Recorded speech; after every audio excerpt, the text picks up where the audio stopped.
to explore, to find out more about, and to help finish what she was not going to be able to do here.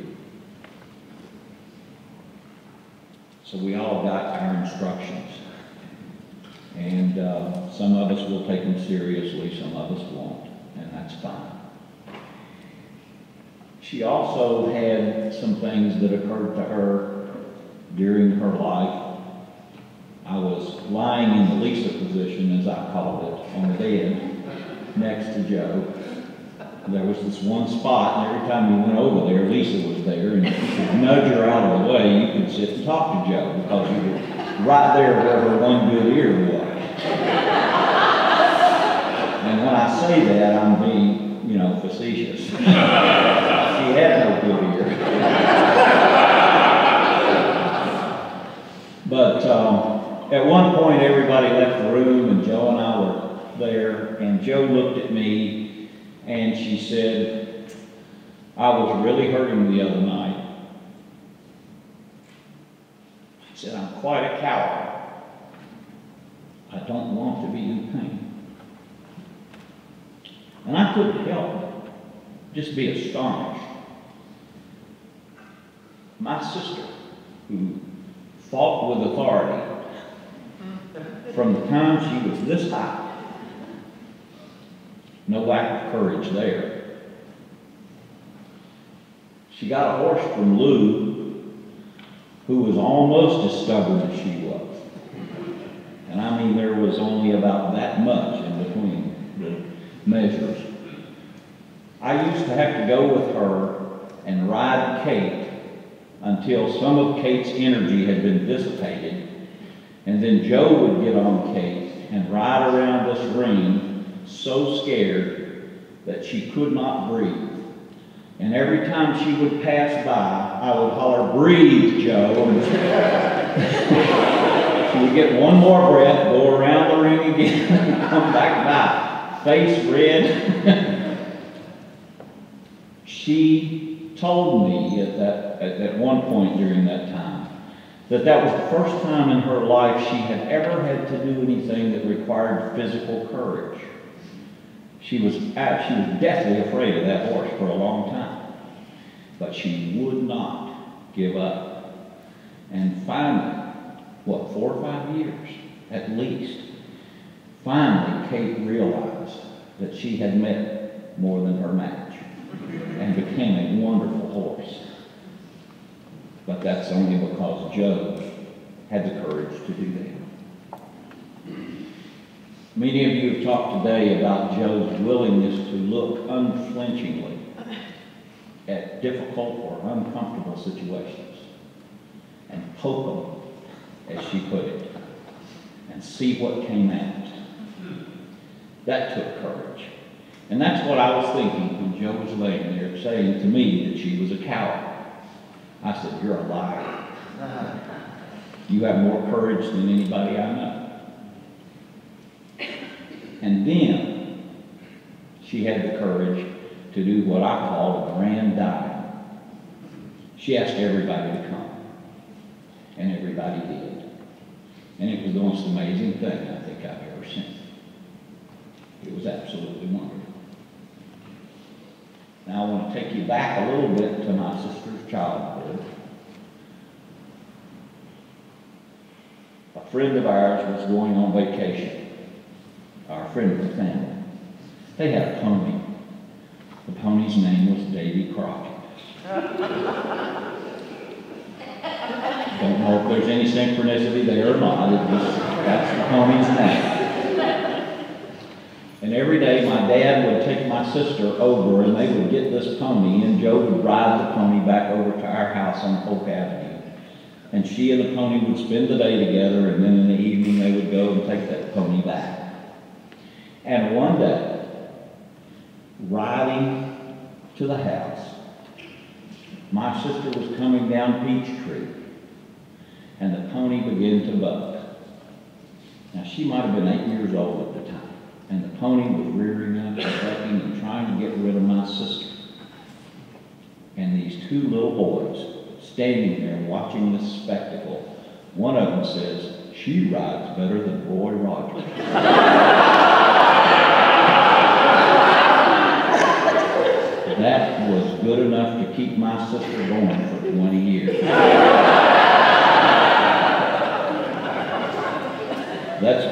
heady stuff, I'm telling you.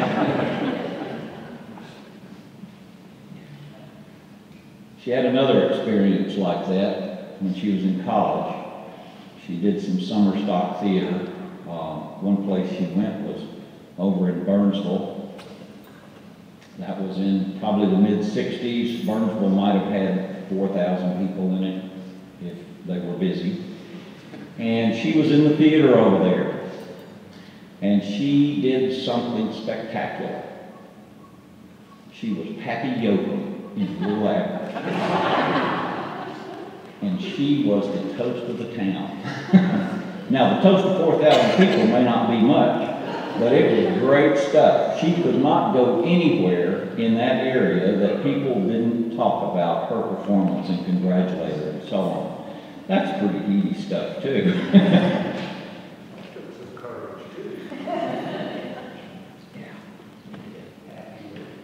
And then in one of the final months, Jo was telling me about an experience she had. You know, she did these community plays, and one of the plays she did for the Mennonites.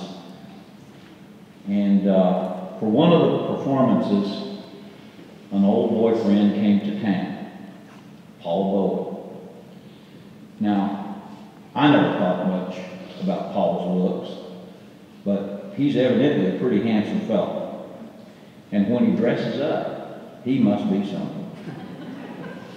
And Paul came to a performance, and he dressed to the nines and shows up on Jo's arm, and all the Mennonite women could not believe that you talk about a buzzing. They wanted to know, who is this? Is there, you know, and so Jo had that experience. And that's pretty heady stuff too. To be the envy of everybody in the room. And I want to thank you, folks. I'm not going to name any names because I'll miss somebody and we'd be here all night with me naming still. You people that came by, people who have spent time and worked with Jo, done anything with her, thank you for what you've done. Thank you for your care and your concern. This is to my sister. She rides better than Roy Rogers. And she is the toast of Burnsville.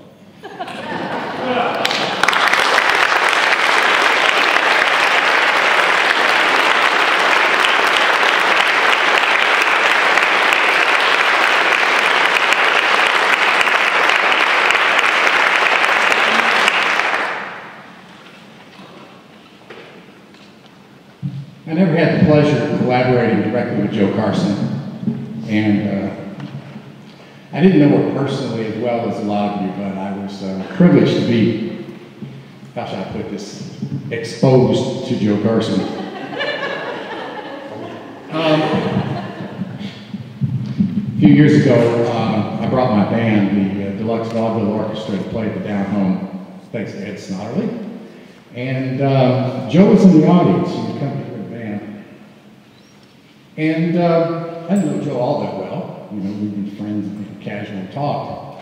But just offered some constructive criticism.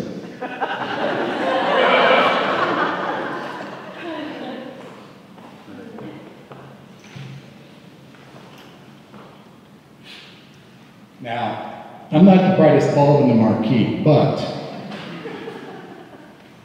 when Jo Carson offers constructive criticism, it behooves you to pay attention.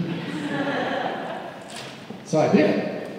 And her critique of the group was, and I think this is a direct quote, "Too many damn tangos."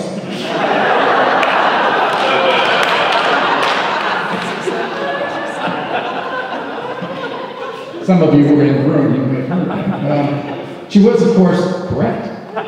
So, you know, partly as a result of that, we started working on a lot of other sorts of music, made the band much better, made the band more entertaining, and presumably, you know, Jo she never said anything else about it, so maybe that worked. So I was asked to play a number here, for Jo, and tempted though I am to play a tango.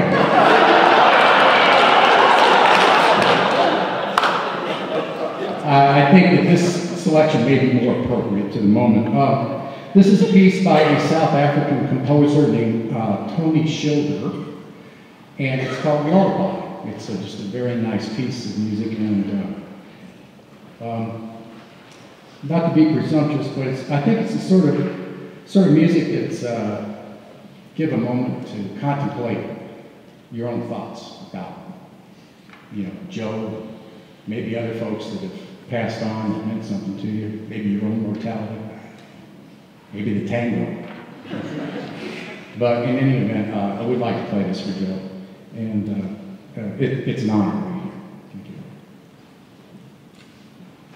Thank you.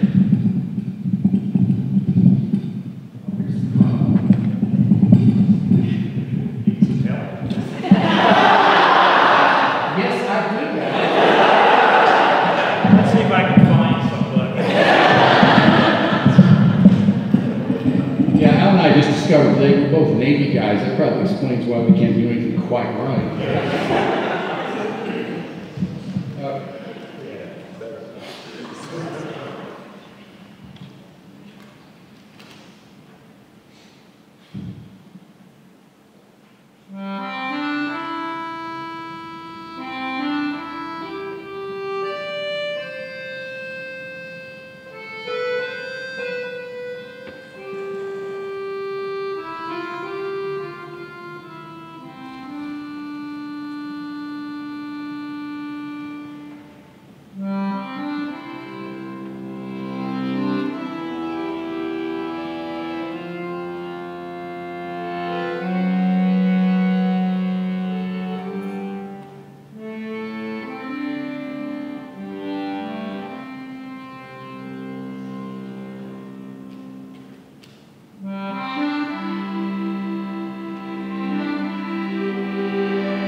Like almost any show by alternate routes, this goes on a long time and we can't seem to find a break for an intermission. It tests your bladder and it tests your backside, but we are here because we are in love with Jo Carson. I am here because in 1988, a director named Stephen Kent sent Jo Carson's play Day Trips to the Los Angeles Theater Center, and my boss handed it to me and said, "Here, now, read this." And I did, which almost never happened. I usually just toss them on a pile, but for some reason, I read that play that night, came back, and said, "We have to do this play. Take me to the boys in literary," he said. And the boys in literary were a man named Stephen Weeks, who now teaches at my alma mater, Lewis and Clark College, and a man that many of us listen to on the radio on Saturday mornings, and that is Peter Sagal. And Peter could not be with us today. He did come and visit Jo here in Johnson City a few weeks ago, and he sent this letter. "I wish I could be there with you all, but I had a commitment to my family this weekend, a family I've been away from a lot. I imagined asking Jo what she would recommend to do, keep a promise to my daughter, or come share stories about Jo with her friends and family. In my imagination, she didn't even say anything. She just gave me that look." Anyway, while I'm home helping Gracie move into her new bedroom of her very own, I've asked my dear friend Lisa Mount to share this story. Lisa might have told you now or some other time about how she and I met Jo when we worked at a theater in Los Angeles back in 1988-89, and how we got her play Day Trips produced at that theater and helped Jo win the Kesselring Prize for Best New Play in America by an unrecognized writer. But if I ever did anything for Jo, then or more recently, Jo repaid it to me 1,000 times over, and she did it with a single sentence. We were hanging out in her apartment near the theater one evening with some members of the cast. I would assume, but I don't remember anyone else being there. And since the play was about mothers and children and the pain that a child goes through when a mother becomes ill, I eventually, after a couple of beers, told Jo the story of my own mother's illness. In my mother's case, brain trauma brought on by disease, and her slow recovery and how difficult it was to deal with her ensuing mental difficulties. And Jo then said that sentence, which changed my life and put me more in her debt than I could ever repay in her too brief lifetime. She said, "You should tell that story." That was, of course, Jo's sentence, the sentence she said to everybody in word and deed throughout her life. If anybody asks me, that sentence should be carved on her memorial. But that day she said it to me, and everything changed. You need to know that at that age, around 25, I had a lot of education and a lot of ambition and arguably talent, but I had very little courage. I wanted to be a writer, specifically a playwright, but I had no confidence that anything I had to say, spoiled, suburban, soft me, was worth hearing by anyone. Jo disagreed. Jo disagreed quite strongly. Jo would brook no argument on that point. And so shortly after that conversation, I quit my job at that theater, and when anybody asked me where I was going, I said, "Back to my apartment? I'm going to be a writer." It was the most frightening thing I ever did. I still remember the absolute terror of waking up that first morning, unemployed, turning on my computer, and staring at its blank screen. I might have whimpered. But a few nights after that, I was driving back from a friend's house late at night, and I remembered that evening with Jo. I remembered the story I told her that night of how my family and I were waiting in an emergency room to hear news of whether my mother would live or die. I remembered her sentence. "You should tell that story." And all of a sudden, I knew how. I knew how. I saw the structure, the characters, the setting. I got home, ran to that blank screen, and filled it with words, finishing the whole first act before I went to sleep. And the second act a few days later. It was my first original full-length play. It wasn't very good. But it was mine. I wrote it because Jo told me I should. I wrote other plays, which led me to other places and experiences, including meeting my wife and having these children I'm with today. And in a roundabout but real way, to my current job, writing and telling jokes for NPR. But when anybody asks me what I am, first, I say, I'm a writer. And I can say that only because Jo Carson told me on a night in downtown Los Angeles 20-some odd years ago that I should tell my story. And I didn't have the guts to tell her no.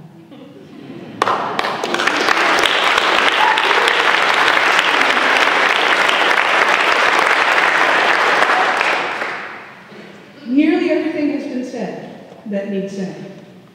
There are a few more things, and there's something that you need to know from the deepest part of my heart. And that is that we would have been sitting here in much greater chaos several years ago if it were not for one man, and that man is Al Betts.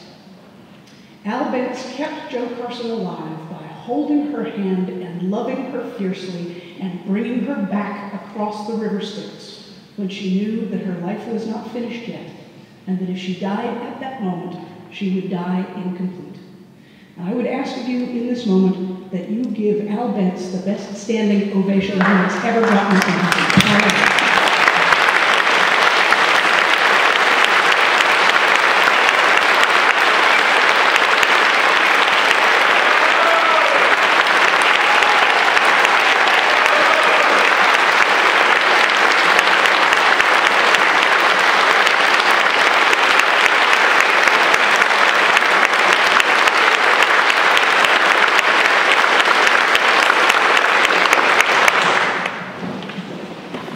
Jo gave us all many gifts.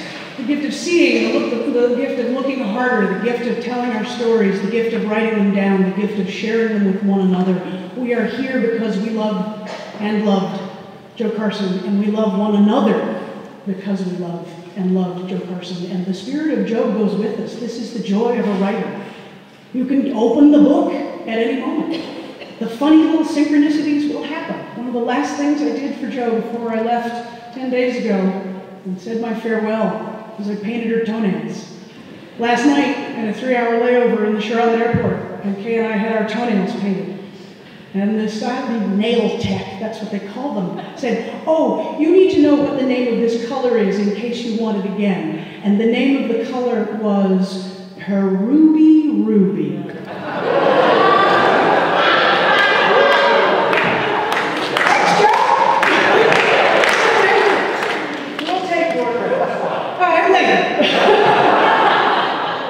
When I take off these boots that Jo gave me back in 1994, because she thought they fit, and she was right. She gave us all so many gifts that fit. She gave us the gift of her enduring curiosity to go figure out what that intersection of chaos and creativity is really like. And I would add to that, as Kathy did, the intersection of chaos, creativity, and colonoscopies. Jo Carson has all given us the permission to stick our heads up our asses and take a good long look. And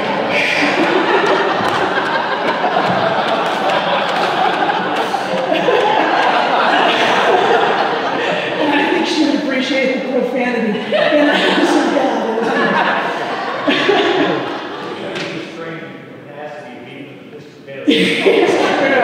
I'm deeply grateful to Father Hal for what he's allowed us to do today.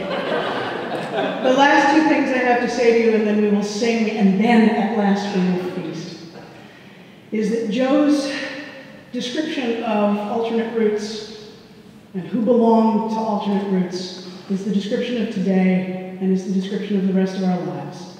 And it is, who comes is. The final thing is that the world is a lesser place without Jo Carson in it. But she leaves us with the obligation to not be satisfied with the diminishment of our world without her, but to take heart from what she wrote and what she thought and what she saw, and to work for justice, to work for peace, and to live to the very best of our abilities in love. Elise, can you hit the right pitch for We Are Going?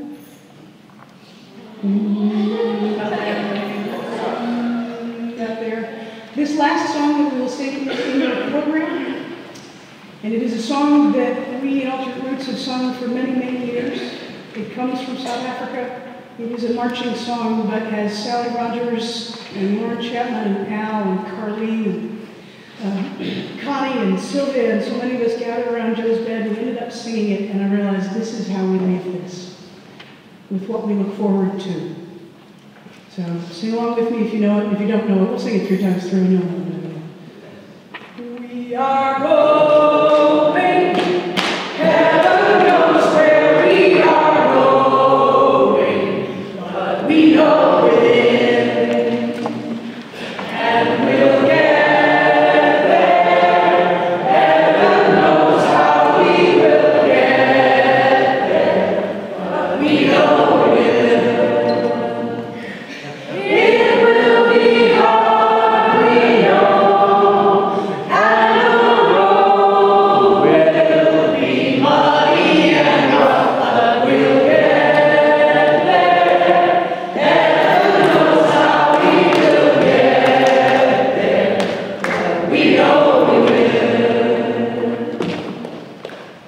We are going, heaven knows where we are going, but we know it, and we'll get there. Heaven knows how we will get there, but we know we will. It will be hard, we know, and the road will be muddy and rough, but we'll get there. Heaven knows how we will get there, but we know we will. You're doing it. Make the pattern. Make a big circle. One more time. We are going.